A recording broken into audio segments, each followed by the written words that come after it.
Hi everyone, this is Dr. Catalana. The purpose of this presentation is to give you a brief overview of interpreting large-scale tests.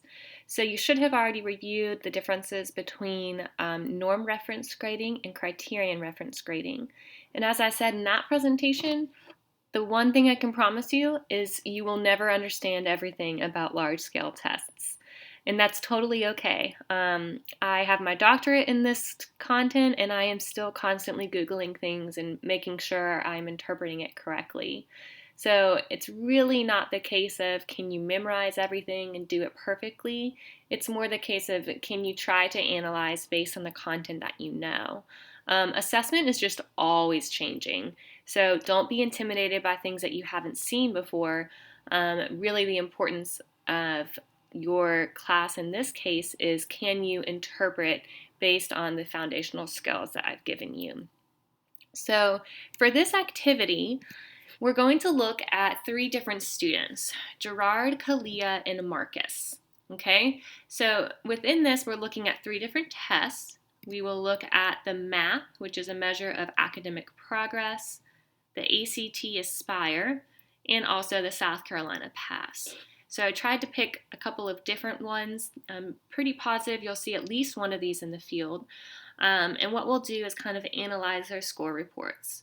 So what I've given you in your online learning module is a practice for analyzing assessments.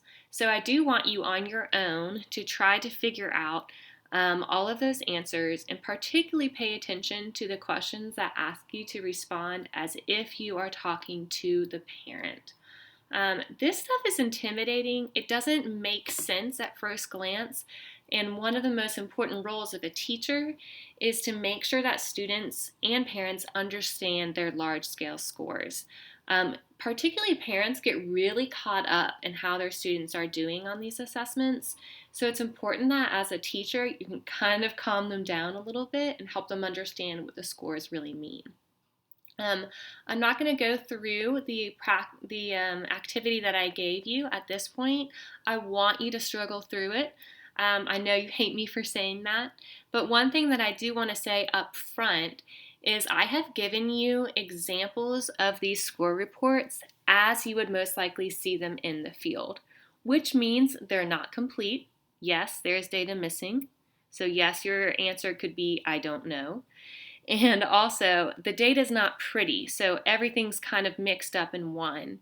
And I don't do that to confuse you, but just to kind of acclimate you to what might it look like in the field when you're looking at all of these score reports in one. Okay, so that there's a lot of information that you really don't need on the materials I've given, but it's important that you can kind of get practice with sifting through all of that material so you can find what's needed. Okay, so we'll look at South Carolina PASS, ACT, and MAP. For this presentation, I just want to give you a brief overview of the three. So South Carolina PASS is standards-based. So we are comparing students to a predetermined standard of what should be met, in this case, science. So we're looking in this case for science because obviously it says it right here. So if we have a predetermined standard, that should tell you it is criterion referenced, meaning I'm comparing students to something predetermined. If you look in grade 4, the highest that student can get is a 1530. That's my predetermined standard.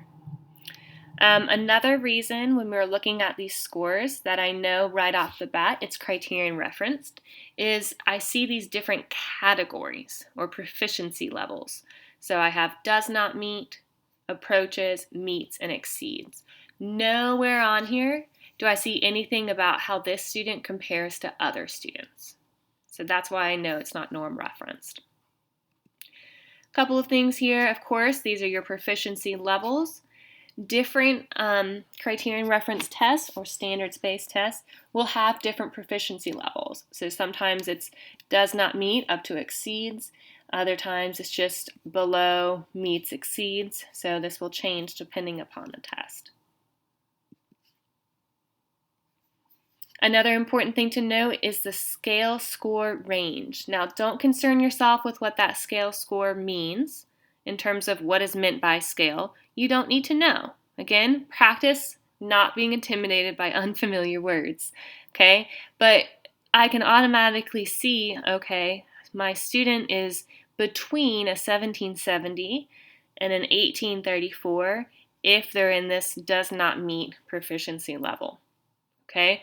So that should tell you, well, I could have a student who's a 1770, they're in does not meet in the 8th grade. I could also have a student who has an 1834 who also falls in that does not meet.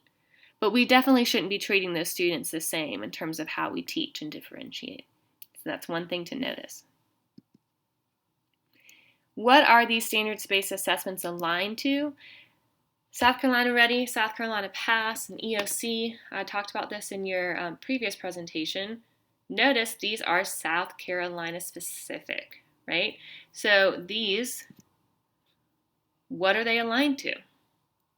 They're not aligned to national standards or Common Core standards. These are aligned to specific South Carolina standards, which is helpful in South Carolina, not so helpful outside of South Carolina. Okay, so make sure that you go back at that information sheet when you're doing your activity and can tell me specifically what are these tests aligned to. Okay, the next one we're looking at is math. I apologize, this is hard to see on this screen. Hopefully you can zoom in when you're working from the actual documents as you do this. Okay, so let's look at this MAP student progress report. So first off, progress. That's a good thing. So I'm tracing the student and how they are improving or maybe going down throughout the year. Specifically, what content am I looking at? Mathematics, okay? So this is a great example of, oh my God, what in the world does this mean? That doesn't mean close your window, it's scary. It just means take a breath. You do not have to know all of these terms to make some sense of the data. Okay, so who is the student being compared to? So this blue right here, if I look down here, it says the student RIT. You do not need to know what RIT means. It's just basically the name of the score for a MAP score. Okay, so what this is actually showing me is how the student has progressed. Fall of 14, the student was right here. Winter of 15, they went up a little bit. Spring of 15, they went down a little bit. Fall of 15, they went down again, and this dotted line is the projection. So blue is actually just tracing the student's progress. So just the student's progress. Okay, then we have this orange. Again, it's hard to read on this PowerPoint slide, and I apologize. The orange is the district grade level. So this is how the district as a whole is doing. And the yellow is the norm grade level, meaning probably like a national norm. Okay, so that's kind of like a general view of progress. And again, the most important thing is knowing this blue is just tracing the student's progress. So actually, that's individual student referenced. But then we can see the different graphs of district norm and national norm. So one thing to notice here, the district is pretty consistently scoring below the national norm. That will be important as you start to analyze. Okay, so one of the biggest mistakes that I've seen in interpreting the MAP scores is the fact that we have 3 scores right here. So the one thing to remember is you're always looking for that middle score. Okay, so for example, in the fall of 2015, the student's actual score was 222. Now, this range is from 219 to 225. You'll notice that's 3 points on either side. That's where we think about like reliability. So their true score is estimated to be about 222, right? So as you are looking for, whoa, which of these 3 scores do I want? You want the score in the middle. Now, the activity that I've presented asks you to kind of look more deeply into this chart. I'm not going to go into that right now. Again, I want you to challenge yourself and see if you can figure it out on your own. And for next week, I'll post a video of me kind of thinking aloud and actually doing this work. So again, map, student progress. This is Marcus's score report. Don't forget this student's got a name. He's not just a number, right? So the blue is Marcus's score from fall 14, then winter 15, then spring, summer, then fall again, okay? The yellow up here would be the national, and then this orange down here are the district level. So student progress. This percentile range, again, this shows actually how he would compare to students who took the similar test. And again, it's a range because we don't know the true score. But when looking for your answer, you want to go with that middle score. So 34th percentile, he scored the same or better than 34% of the students that took the test. Okay, the last one is ACT Aspire. Okay, so automatically I know this is norm referenced because I see this term percentile. Percentile meaning how did the student do compared to others? Now, national percentile, so this is national percentile compared to all students across the nation.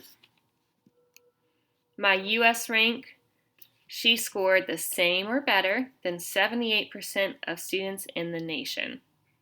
Now, actually that's not quite correct because I should say in English, okay, because depending upon the different category here. Again, these percentiles are a giveaway that this is norm referenced. Now, what's interesting in the ACT Aspire is you have some components that are norm referenced and criterion referenced. So, let's look at this here. 4 of 13 questions. Okay, so there's a difference between these percentages, and these overall percentiles. Okay, so one thing to know as you're kind of getting acclimated to these tests, a percentile always ends in this TH, so the 78th TH percentile. So this tells me that I'm comparing students to each other. Further down in this standardized report, this is actually breaking down how the student did on the specific subsections. So I know there were 17 questions on interpretation of data. She answered 16 of the 17 correctly, so she answered 94% of those questions correctly. Okay, so percent, she answered 94% correctly. TH, 78th TH, she scored the same or better than 78% of the students who took the test. Very minute, but important to know. Okay, so in this case, she answered 4 of 13 questions correctly, which is the same as 31%. Okay, so this is just a brief overview of these different assessments. Again, for this activity, I'm asking you to analyze the score reports for Gerard, Kalia, and Marcus. Just to emphasize, you may not be able to answer all of the questions. I do that on purpose because you will always be missing some kind of student data, and that's okay. I will post a video next week kind of walking through how I would approach these questions, but have confidence in yourselves and try to answer these on your own. It really is excellent practice. And of course, you can contact me if you have any questions.